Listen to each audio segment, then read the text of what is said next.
Hello and welcome to the May 2024 entry to the Chosen Few Software Voices audio blog. We missed last month, so to make up for it, we're going to have two different blog posts this month in June 2024. And so we're basically just making up May in June. And yeah, so this month actually just today, I wrote an article for my friend MK Zariel's blog, Debate Me Bro, where basically I talk about how technology can work in an anarchist society.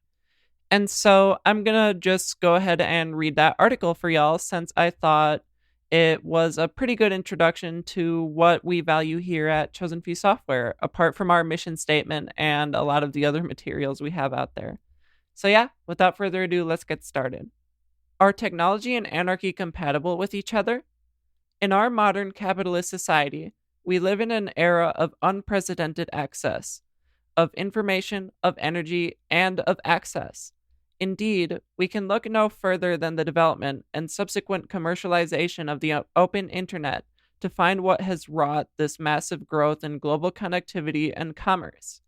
At the same time, however, more people have access to more information than ever. Generation Z, so-called Zoomers or internet natives, were the first generation to not only access the internet, but be born in a world that already heavily relied on its infrastructure for meeting basic daily needs.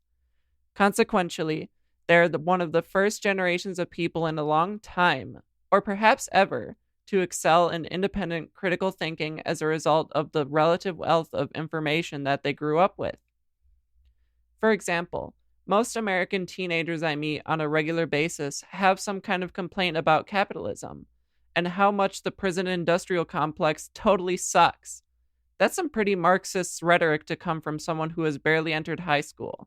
And, of course, we have the internet to thank. Blame? For that. Even still, computer networks are just one example of how technology benefits normal, everyday people, even insurrectionists like you and I.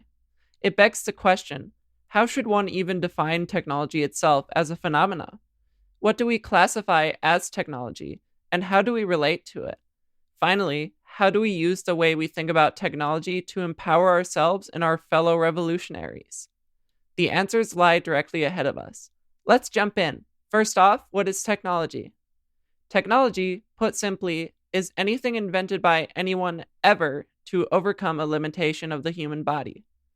It may seem broad, but in reality, that is the most general way of thinking about technology. From this perspective, anything from the flint and steel to the wheel to the most advanced quantum computers of our day can be considered technology. But why should we think about it this way? Typically, we consider something as simple as the zipper to be a mere tool or daily aid, not a technology. Isn't technology these days more to do with electronics and voltages and whatnot than the bare metal of our cutlery? I like to define technology so broadly because it allows us to trace back the genesis of technology itself to not just our first human ancestors, but our first pre-human ancestors. Technology isn't some corporate buzzword of the capitalist era. It is our basic heritage as human beings. I consider that in itself to be quite empowering. People can overcome most anything if they're just clever enough to build their way around it. Our creativity and ingenuity are as intrinsic to our humanity as the act of telling stories to each other. Technology is effectively the most practical day-to-day application of those traits. How do we relate to technology?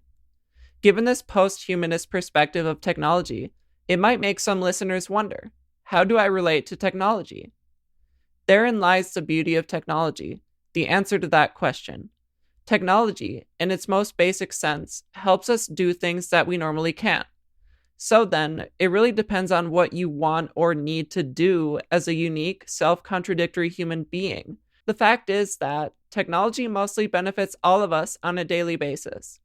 Whether it is the wheelchair or hearing aid for our differently abled friends, or the walls of our houses that keep us warm in the winter and cool in the summer, or even those icky toothbrushes that we use to keep our mouths healthy for years and years. Technology empowers us all not only to survive, but live fulfilling, meaningful lives, regardless of the societies within which we are embedded. A hammer will always drive a nail, a rope will always bear weight, and our clothes will always act to protect and support our bodies. Regardless of whether we live as capitalists or anarchists or socialists or communists, regardless of how we organize our societies, technology will always, first and foremost, act to benefit the common person. That brings us to technology as a weapon of revolution. These days, technology doesn't just help us do stuff, it helps us remember stuff and learn stuff. So we should therefore adapt our definition of technology into two categories: practical and informational. Practical technologies include those such as cars, sewing machines, and the like. They help us do practical things. Informational technologies, on the other hand, help us learn new information or retain information we already know for ourselves. Note that, depending on who you are, the same piece of information could either be new or retained via one such technology. Informational technologies include books, vinyl records, clay tablets, and yes, computers. Our societies attempt to control informational technologies in an effort to guard their status, power, and resources. Additionally, they sanction certain practical technologies that they deem too dangerous or too powerful to stay in the hands of common folk. Institutions covet these technologies for themselves to stay in power and maintain their inherently corrupt state of control over other people. But we have technology. Technology makes us smart and makes us capable. The worst thing our nation states could have ever done for themselves is put an internet-connected computer in the pocket of most every adult and child on planet Earth. And guess what you're likely reading this article on? My fellow insurrectionists, we have the powerful technology, the ability to do things, to move stuff, to build communities. We also have all the knowledge in the world to arm ourselves with. Revolution is go for launch. All that remains is ignition. This party is about to get lit.